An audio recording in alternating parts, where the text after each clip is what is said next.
খারাপ সময় আসাটাও ভালো,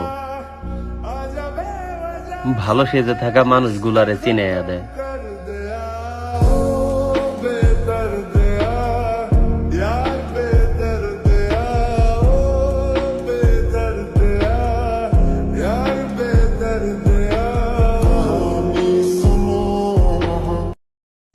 চোখের পানি, মনের আবেগ, যা আছে আপনার ভিতরে, কষ্ট, দুঃখ, যন্ত্রণা, সব আল্লাহকে ঢেলে দিবেন। নিজের আবেগ ধরে রাখবেন এখানে, আপনি আল্লাহর জন্য ঢেলে দিবেন। মানুষকে আবেগ দেখে কি না? মানুষ আপনার চোখের পানির মর্ম বুঝবে? মানুষ কি মানুষের চোখের পানির মর্ম বুঝে?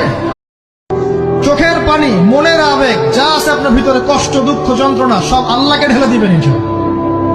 নিজের আবেগ ধরে রাখবেন এখানে, আপনি আল্লাহর জন্য ঢেলে দিবেন। মানুষকে আবেগ দেখে কি না? মানুষ আপনার চোখের পানির মর্ম বুঝবে? মানুষ কি মানুষের চোখের পানির মর্ম বুঝে?